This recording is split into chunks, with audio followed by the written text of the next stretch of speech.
Well, here we are. Another episode of Kamen Rider Gotchard. And yeah, we're at it again, guys. Another episode that doesn't fail to disappoint. It's all a matter of plans. And yes, I do have like a freaking Rubik's Cube. It's not actually a Rubik's Cube, but I really need to fidget because this episode has been severely. I mean, it worked with some good ideas. Let's just get right into it.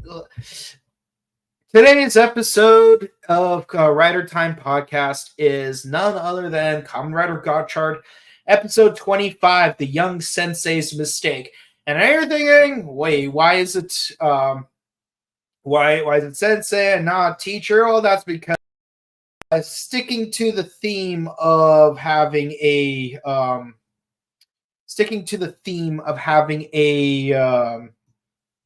Kemi as the name of the episode. It's Gorilla Sensei, so yeah, that's the one. That's what we're going with. So here we are.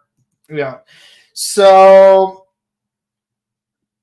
what can be said about this episode? It's predictable, and it really feels like very little has actually happened in the episode. But yeah, I'm not a fan of the way Rubik's Cube. I mean, I'm not surprised it would be used this way, and what's funny is that I always had an idea for a villain who would use a Rubik's Cube in an evil way, and oddly enough, in a way that was used in this episode. I just thought the idea might be kind of dumb. And yet, there it is, being used.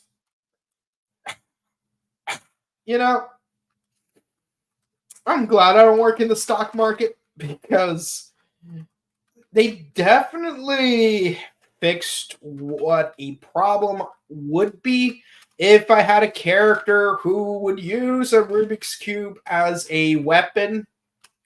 Because while it is used exactly the way I expected it would, the issue would have been, well, the cube would always be scrambled. So, why would you even... But the fact that the cube is completely colorless, I suppose that fixes the issue. But again, why is a Rubik's Cube being used for evil like that?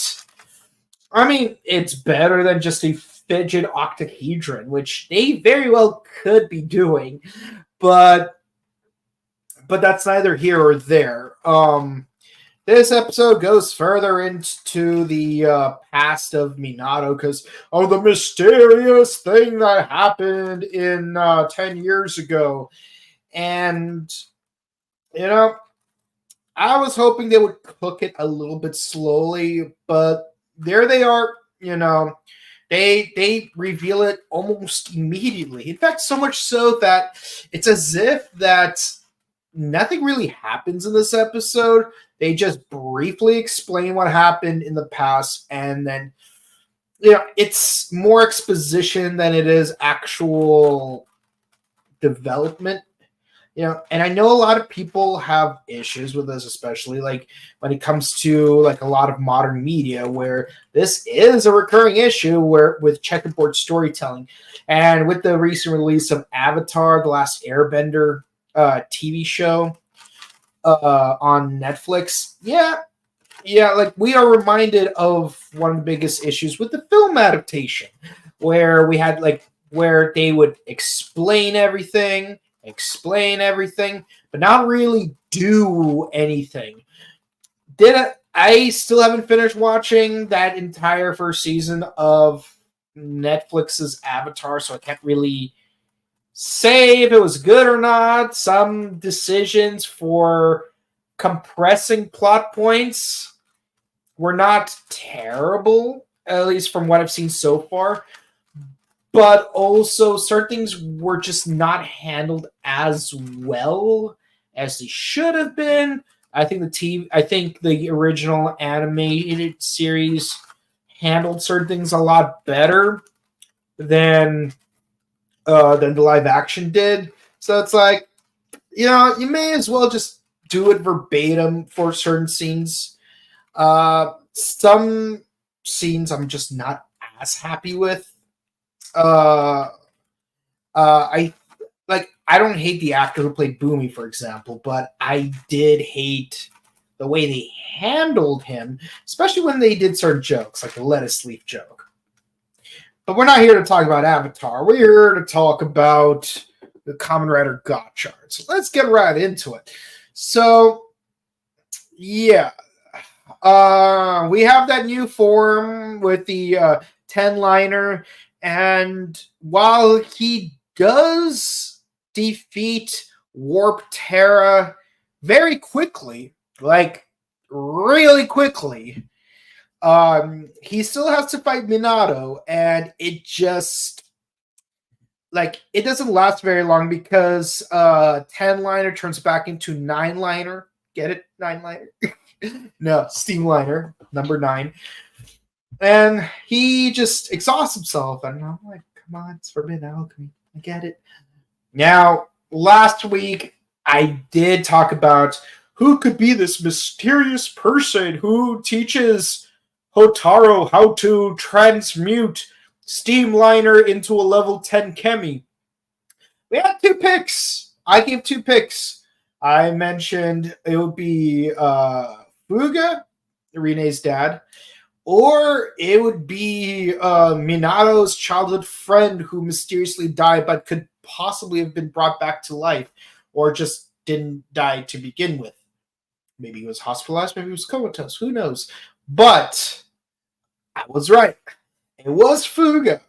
And while plot-wise it would have made more sense that it would have been Minato's friend, it was still because Minato's the central character of the episode, and they put so much stock into the fact that, his best friend was killed 10 years ago. They still went with Fuga anyways. It's like, you had 2 very predictable choices, and you went with the one that made the least amount of sense. So that's where we're at. But yeah. So yes, we do have a reunion between Fuga and Rine, but I was expecting the scene to be more emotional, but they just brushed it off. They brush it off really quickly. Like, what is up with that? Like, it's like, oh, Dad, you're alive. Yep, I'm still alive. Hug. And then that's it. There's nothing more to that. It's like, this dude, you spent 10 years being missing.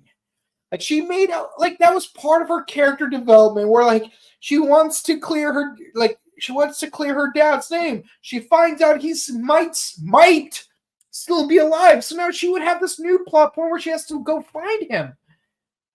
But that's all resolved. Rine's ability to develop her own character more has been stifled by this scene.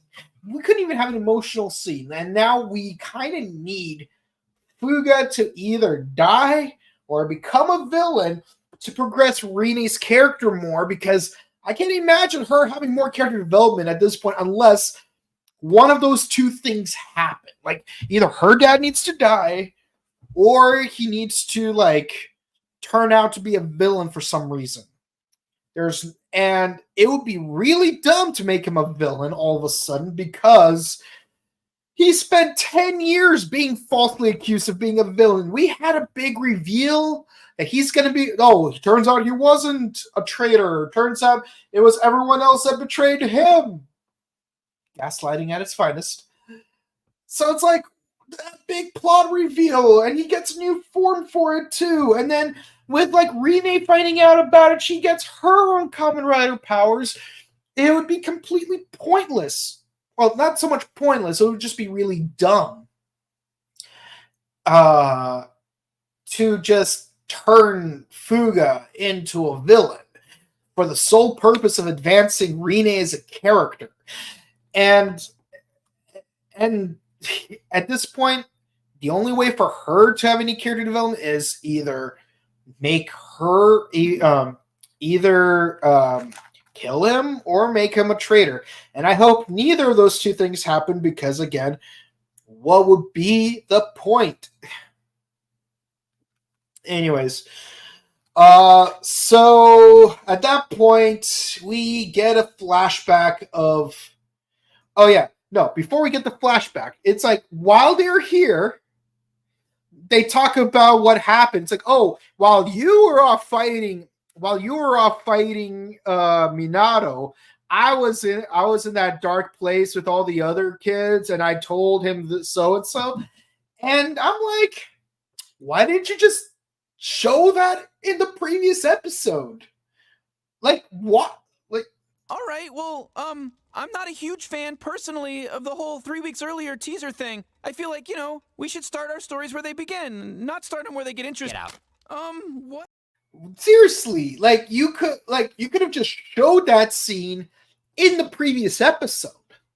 Heck, you could have even extended that episode and then just stopped it at the point where Fuga shows up. I don't see him. Nothing happens. And then start this episode with them revealing it's Fuga. And he's like, hey, I'm going to teach you this technique. First, give me a ring. Oh, I'm going to turn it into a gold ring. Now you can transmute yourself. And then he becomes an alchemist. Then he becomes 10-liner form. But no, it's like, why are you... usually, if you're going to show things out of order... you need to have a good reason to. There has to be a purpose behind it. If there's a big reveal at the end of a murder mystery, and it's like, oh, how did the killer do it? That's fine, but this is not one of those things. Maybe if Fuga never revealed himself in front of Rine in this scene, and the entire episode was just one drawn-out fight scene with Hotaru as 10-liner. He fights Warp Terra, and he defeats Dread Type 1, and that's it. And then at the end of the episode, he reveals, oh yeah, so that mysterious person that gave you the powers, it was your dad.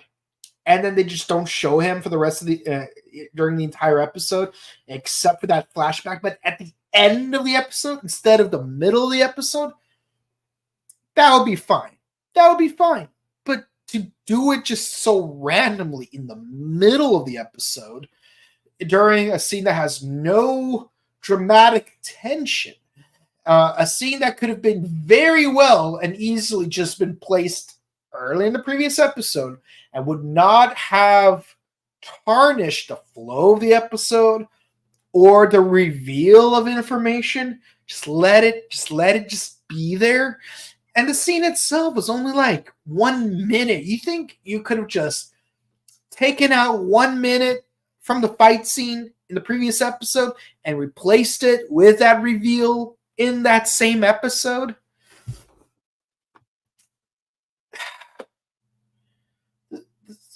It's how is it that I, a person with no directorial background, well, actually, I have a little bit of high school directorial background, but that's not the point. How is that I have no professional directorial background, no professional script writing background, am sequencing storyboards better than professional writers at Toei? How? And again, this episode could be good. Could very well be good. These 2 episodes could have been a great 2-parter. But it just doesn't sequence things in a way that makes it easier, that makes it better. You're making it needlessly more convoluted for no reason. And what's the payoff? There is no, you need to have a good payoff for you to do things out of order, and you don't even do that. I'm here to tell you right now, we don't care. Let me tell you something. We don't care. Seriously, like, why should, if you don't care about how you sequence your story, why should I? Let's get into the meat of the episode. Yes, we do have a flashback. We find out about what happened in Minato's past. Turns out, Minato, Spanner's teacher, and this dude, who's going to be the Obito of the series, more or less. Like, they're hanging out at the high school. They're alchemists. And of course, the best friend's like, hey, I want to create a world where humans and chemis can be friends. But that's against the rules, isn't it? Screw the alchemist rules. I am a shonen protagonist. And of course, their school gets attacked by Grayon because that's where Spanner's parents were killed off. But interestingly enough, yeah, he uses the Rubik's Cube for evil. So, yeah, evil cube. Evil cube, evil cube, evil cubes, evil cubes. You know, I'm curious if someone's going to use a dodecahedron as a tool, just like how Atropos uses an octahedron and Grayon uses a hexahedron. I want to see if all 5 pure hedrons are used as like alchemy tools. But that's neither here or there. You know, this isn't a cubing lecture, which it very well could be. But, yeah, no, best friend gets murked in the most fantastic way you could murk a character. He's using his Rubik's Cube as sort of like a force field where like rotating his cube causes parts of the project cube to like rotate and stuff. It's both cool visually and gruesome in a like when you really think about the physics of it, because you're just being it's like, damn, you're just dying out there. It's like, yeah, now I'm starting to wonder if Minato's best friend will turn out to be alive, but he'll be a villain like Obito from Naruto. Yeah, that's pretty much all there is to it. And of course, that basically traumatized Minato. But of course, this does make me wonder, why is Minato being like, oh, it's my fault my friend died? And why are you working with the guy who killed your friend? This flashback makes even less sense. It's like Grayon reveals, oh, turns out your friend was killed by me. Is that really what you want?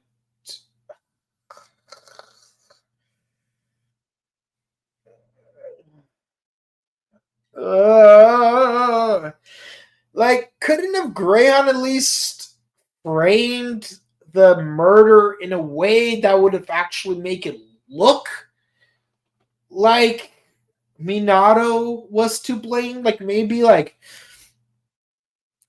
if Minato used some kind of alchemist attack and Grayon kind of redirected in a way where it's Minato's own attack that killed him, or maybe use some kind of illusion alchemy where Minato thinks that he's attacking Grayon, but he actually attacks his best friend. Or what if Grayon attacks Minato and the best friend takes a hit for him, like Cedric Diggory? Heck, actually, no. This is exactly how Cedric Diggory died, except at least Cedric actually tried to like stand up to like the bad guy. This dude, he just happens to be right next to him. God damn it. I'm now noticeably angry about this episode because I'm just like listing so many ways Minato's friend's death could have been handled so much better than this. And because like, it's not just that his friend has to die. Like, you have to make it in a way where Minato feels guilty about it. And he would have to have a reason to team up with Grayon. If Grayon outright kills the best friend, why would Minato even consider teaming up with him? It makes makes no freaking sense. God, I am like stuck on this one scene of the episode for way too long because it's just not handled as well as it could be. Oh, God damn it. What is with you, Gotchard? Not like I've been noticeably annoyed by how boring Revice is. But at least Revice didn't make mistakes this bad. Let's just introduce plot points, but then ignore them. No, here you're blatantly introducing poorly executed plot points. You're going through the plot points, but you're going through them with worse instruction. I don't think I've ever rented about an episode of Kamen Rider this extensively. And believe me, there are episodes worth renting this extensively about. And I've watched every single episode, all 1,601 plus 25, so that's 1,626 episodes. 1,626 episodes of this TV show. And this is the one episode that breaks me on while we're live. Oh! Oh.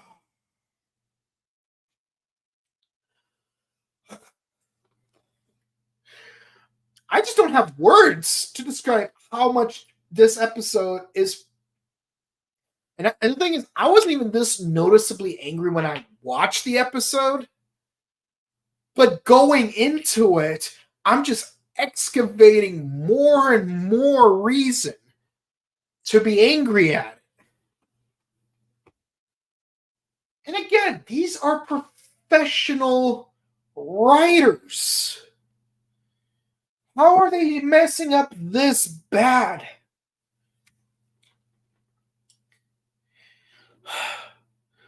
I need to calm down, guys, because I'm just livid. But yeah, we go to round 2.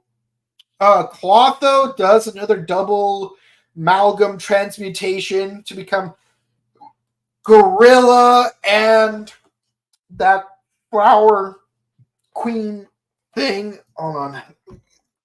Emmy cards. Okay, give me one quick second. I want to make sure I got the right. Okay, let's see. Plant type, plant. Let's see. Which one was it? I know it's. Oh yes, number 8. Buglecia. Yes, Buglecia, the one plant kimi that I do not understand the premise of. Jungle Jan, yeah, he's a jungle kid. I get that. Oh, there's a rose. That makes sense. Oh, a pale plant. Very creepy. At least that makes sense. Venomandrake. It is technically a fungus, but I will allow it. Sabo Needle, classic. I love Sabo Needle. Bam Bamboo, that was a fun one when it was used as a gun. Burning Narrow, my personal favorite. Happy Clover, again, classic with Lachesis being the one in control of it. But Buglecia, I will never understand what it's supposed to be. It kind of looks like Venusaur crossed with Vespiquen from Pokemon. It's like, it looks like a bee, but if it's gonna be a bee, why not just make it an insect class chemi? And also, isn't there already a wasp themed? Yeah, Kaiser Bee. Also level 8. Like, why are there 2 bee-themed chemis?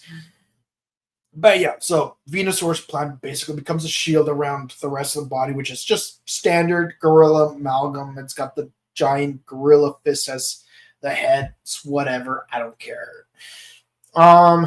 So, our heroes, they fight off Clotho and Minato. And of course, Hotaro, who has recovered, uses Tedliner again. He defeats both Clotho reclaiming those 2 cards, plus he defeats Minato. Okay, the only good thing, the one thing I liked about this scene is the fact that, yeah, everyone is telling him off. It's like you're supposed to be your sensei, but you're a friendless loser because you're evil. Remember when you used to protect us? Well, now you betray us, and that ain't cool. That's sort of Sonic Says type of ish. But yeah, no, like we get. Okay, 10-liner. Okay, I like how he gets like double whammied by like the 2 trains because it's got those shadow portal things. I like that. It's okay. It's no big deal though. And of course, Minato loses his fight. And yeah, as expected, Grayon's like, oh, he outlived his usefulness.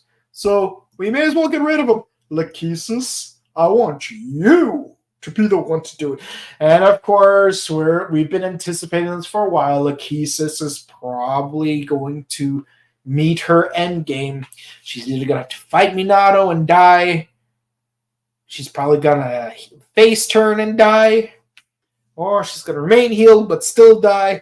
But we know all 3 Hades sisters are going to be axed off. And we are just really trying to foreshadow, not even trying to hide it, the fact that, oh yeah, Lachesis will be the first to go. Unless by some weird twist of event, Clotho takes a hit in Lachesis' place, so Clotho dies first. Lachesis might be on the run, and Lachesis is gonna go second. Because like, who kills off the middle child first? And I don't want to reference any specific real life things that happened 4 years ago, but in a story, in a plot progression, who kills off the middle child first? Usually you either go from youngest to oldest or oldest to the youngest, and given how much favor Atropos has compared to the other 2 sisters, I'm going to go on a limb and say Atropos will be last to go, which means Clotho should die first, and then Lachesis, and then Atropos. But you never know. Also, like, Atropos still has that, oh, I want to be best friends with Rene thing, which they never really resolved completely. Okay, going back to the whole Rene not having plot anymore, if they do go the route of Fuga dying, which again, predicting ahead of time that this could be a thing, I want Atropos to be the one to do it. Let's have Atropos be the one to kill Fuga because she wants to be best friends with Rene. Have her do the one thing that will upset Rene the most. Have Atropos kill Fuga. See, I'm coming up with a plot for you. Make it plot for you. But yeah, I can't, like, while they're heavily foreshadowing Lachesis to be the one to go first, I'm pretty sure they're going to come up with a way to get rid of Clotho instead. Or, they're going to get rid of Lachesis first, like they're foreshadowing, and it won't make much sense. So, place your bets. Who's going to go first? Also, Clotho's been losing a lot lately, so yeah, we have reasons to get rid of her too. And heck, you could even stack that. Have Clotho fail for the last time, have Grayon get mad, kill her off, Lachesis will have more reason to betray Grayon, and then have Grayon kill Lachesis.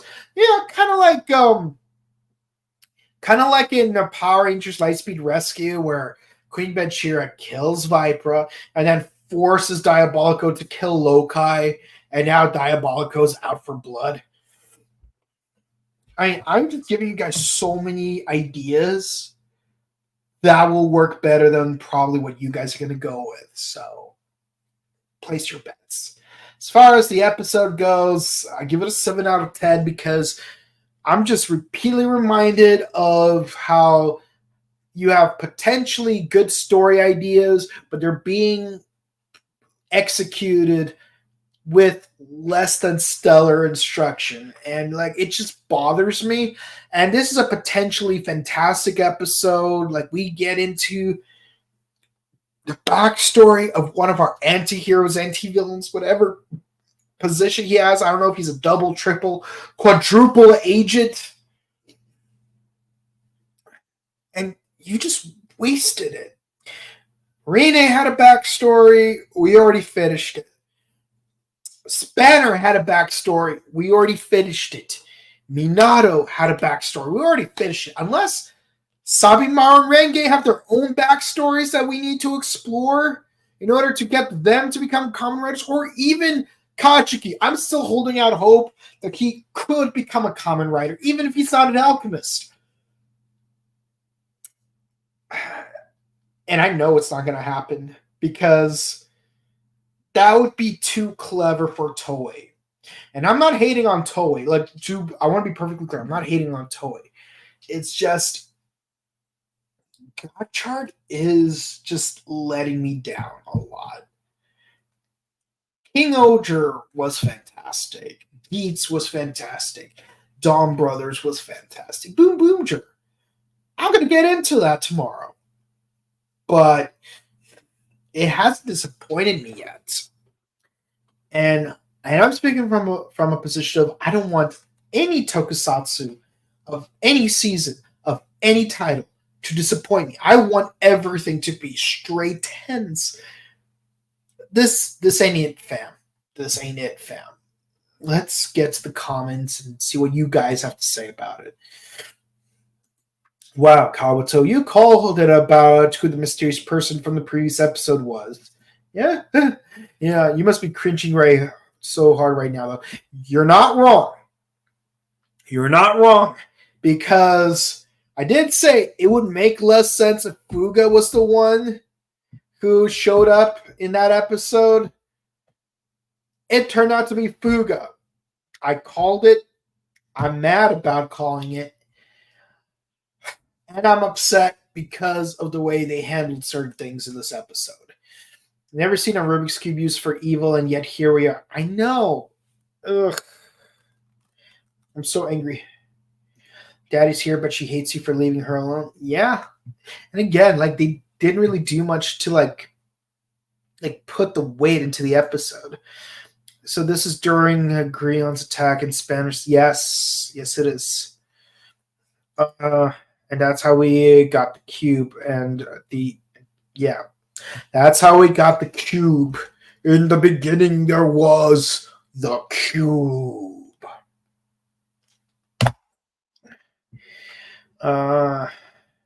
In the end, everyone got cubed. Yep. I guess it's not a berserker, and it doesn't last long when he uses that form. Yeah. Not surprised there. And again, we do see teasing of Hopper 10 or 10 Hopper, whatever you want to call it. So we knew it's gonna show up, just like how revised Jack Rolling Jack form would build up to Thunder Gale. So would this build up to something else? Let's be honest. Or how Geats Boost Mach 2 leads to Laser Boost, and how Geats Mach 3 leads up to Geats 9. You know, we don't get single forms anymore. Now we just get a form that builds up to another form. Looks like you insert a Warp Terror card for additional finisher. Yeah, those giant engines are big. I don't know how you could just pull his arm out and it just stays there. Just give him some time and he'll join soon. Eliminate him or be punished. Lachesis. Yeah, I figured. Yeah. The next episode, Atropos becomes New Dread and Fuga transforms. Yeah. Actually, what is it a repaint of? Hold on. Let's see. Kamen Rider Fuga. see, I'm curious. Yeah, let me take a look at this. Uh, uh, uh, Alchemist. No. Okay, let's take a look at this rider form. Yeah, it does look like a repaint of